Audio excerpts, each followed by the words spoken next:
bull. It could be. Like mothers and fathers and babies. And like the cousins and great aunts and all. Yeah. We don't know. Maybe they get bigger as they age. Right. So on Saturday, July 24th, 1819, Captain Crumb had reported to... I thought you were going to say Captain Crunch. No, sorry. Crumb. That would have been really funny. He reported to a local newspaper that on Thursday morning, he had seen a black monster measuring 187 feet long and had a head that resembled a seahorse. That doesn't sound very... Seahorses are so cute. They are. So I'm like, really that think they're doesn't seem like adorable. that menacing. But 187 feet long, that's pretty long. menacing. Yeah, that's long. And when it came out of the water, it was approximately 15 feet high, had 3 teeth, its eyes were the same colored as peeled onions, and had a white star on its forehead. Peeled onions, that's very specific. I thought so too. That's why I added it in there. And it also had a belt of red around its neck. So it sounded like it was like Halloween, like dressing up. It has a star on its forehead, 3 teeth, and then a necklace. That's odd. I agree. The great detail had been called into question, but the witnesses were about 200 yards away. That's pretty far away. And sometimes when you're... How did they get all those little details? That's why it's like, that it was 100. Because, like, my parents have stray cats all over their backyard because the neighbor feeds them. And, like, when you're looking at that cat along the woods, that cat looks freaking huge. But then when you get up close to it, it's like Yeti size. Yeah, little. Right. So, forwarding to 1837, champ sightings were very popular. It was actually in the New York Times, and I did read these articles. There were reports of a railroad crew that witnessed Champ. They described him as an enormous serpent that had bright silvery scales that glistened in the sunlight. The men were fearful, and the monster must have seen them because they all parted ways. They were just like, peace out. And then later that year in July, Clinton County Sheriff Nathan Mooney, reported an enormous snake or water serpent estimated to be 25 to 35 feet long. So maybe there's an anaconda living up there. It's a lot. How big do they get? About that big. And then they're as thick as a guy's thigh. But do they live in the water? Yeah. You've never seen that movie? Would never see a movie that the topic was about a snake. Oh my God. Never. Those things are huge. Like that movie Snakes on a Plane? Oh, no. And that some guy swallows like an underwater bee. Ugh. Okay, enough. Okay. That August, the steamship W.B. Eady actually ran into Champ. The ship nearly flipped over, according to the tourists on board. Wow. I'm going to say that might have been a rock. But I don't know. I wasn't there. So that same year, P.T. Barnum of Barnum and Bailey Circus put out a reward for $50,000 for the hide of the great Champlain serpent to add to his Mammoth World's Fair show. No. I wouldn't do that. No, you don't kill it. Just leave it alone. You don't bother it, it won't bother you. Right. And I hope it would have eaten him if they had captured it. That's just mean. It is. Just leave him alone. He's minding his fucking business. Mm-hmm. Leave him alone. Just like Bigfoot. Leave him alone. Right. Unless, like, Bigfoot's, like, taking dumps on your front porch. They just leave him alone, man. And if you're harassing him, I would shit on your porch, too. Don't make Kelly mad. She'll come shit on your porch. You've seen those Messing with Sasquatch commercials. I love those. Oh, my God. Where they're like, he's looking in the hose and they're folding the hose and then they let it go. And then all you see is the guy's arm hitting the other guy. Don't make Kelly mad, people. I'm telling you. Who knows? Maybe Sasquatch is my friend and nobody knows it yet. You tell me, I know. I would tell you. I couldn't keep that a secret. Feel like Harry and the Hendersons. So funny. And then in 1992, there were a total of 180 Champ sightings. So about 600 people have claimed that they had seen Champ all over the lake that year. And some of them were probably people just making it up to get into the news. Well, so I've been on Lake Champlain a bunch of times because we used to drive over to Vermont, then we'd get on the ferry and we'd ride it back to the New York side. And it was probably like my third time on there that I realized that they had like this lake monster. So I was like, ocean. Really? Oh my God. It was, yeah, it's huge. Yeah, it's more like an ocean. Yeah, because you can't see the sides when you're in the middle of it. So it's a huge lake. So there were actually, photos were taken of Champ, and much like its cousin, the Loch Ness Monster, the pictures have been debated and scrutinized. These actually, obviously, sparked media interest, all the way from Japanese TV, the Today Show, Unsolved Mysteries, and a show called Sightings. In 2003, the Discovery Channel did a special on America's Loch Ness Monster after 3 sightings in the June of that year.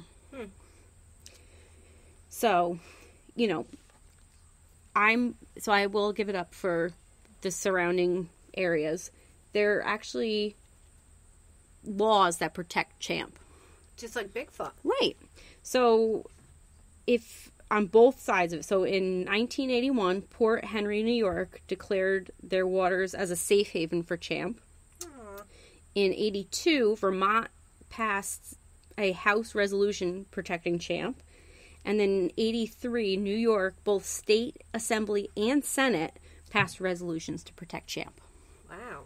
So it's kind of like Bigfoot. Like, if you kill it, you're going to jail, man. Mm-hmm. So there are some possible suspects. I used to watch the show River Monsters. Oh, I think I saw that a couple times. I love that show. So one of the creatures that he went looking for that was described as a man-eater was actually a sturgeon. So these are huge freshwater fish that actually do have a prehistoric past. They're known to have really long lifespans, and they tend to mature and mate later in life, so when they're about 50 to 60 years old. Wow, that's old. Yeah. And they have very distinct characteristics. So they're described as elongated, spindle-like bodies. They have a smooth skin, but when you get up close, they're armored. Like, they have really thick skin that you can't get through. They have 5 rows of bony plates, and they typically grow between 7 and 12 feet. Wow. But it's believed that if you leave them alone, they can be much larger, and they can live for upwards of 100 years. Oh, my Lord. Like a turtle. Right. And these guys have actually, so these have been found in subtropical waters all the way up to sub-Antarctic. Holy shit. Yeah. So they've been found in North America and Eurasia. In North America, they've been found in the Gulf of Mexico, actually in the Great Lakes, up in St. Lawrence, Missouri, and the Mississippi rivers. So they're very like chameleons. They can just adapt to wherever they're going. Yeah, I mean, hell, they've been alive for ever. I mean, they are like living fossils. They're really cool looking fish. So they're probably likely what people are seeing when we really get down to business. Yeah, but sometimes it's what is it that it's not believing is seeing or seeing is believing. It just depends on the person. Like if you think that things other than yourselves are not out there, you're being kind of stifled, because why would you think that you're the only ones here? Just like outer space, right? And that's why, and they're freshwater fish, and that's a big ass lake. So why wouldn't they be out there? So the other way less likely culprit is a plesiosaur. These are extinct marine reptiles that first appeared during the Jurassic period. They do have broad, flat bodies. They're the ones with the long neck, the dinosaur head, but they have flippers and the long tail. Yeah. So that's what people think Nessie is. So there are some indicators that would suggest that they may have been warm-blooded, which would explain how they can live in lakes and things like that. But this seems like an unlikely culprit just because, I mean, they're pretty big, and I don't know that these lakes or lochs or whatever would have enough food to really kind of feed them. Yeah, but you don't even know if it's something like that. You don't even know that they can't come out of the water. That's true. You know, just because you haven't seen it doesn't mean it's not there. Well, that and these animals, so the sturgeon is a fish, but the plesiosaur doesn't have gills or anything like that. So it would probably be something that has to come up and breathe air.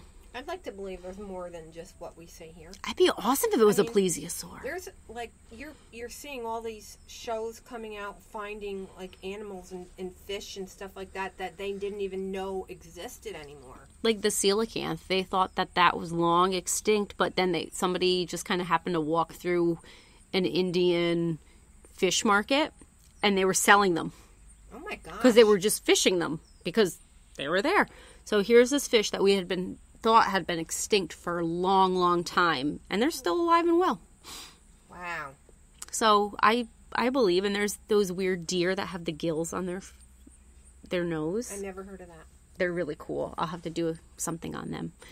So one time, and I wasn't there, but my sister Darla was out on Lake Champlain with her first husband, and they had a depth finder on their boat, and it was like hundreds of feet down.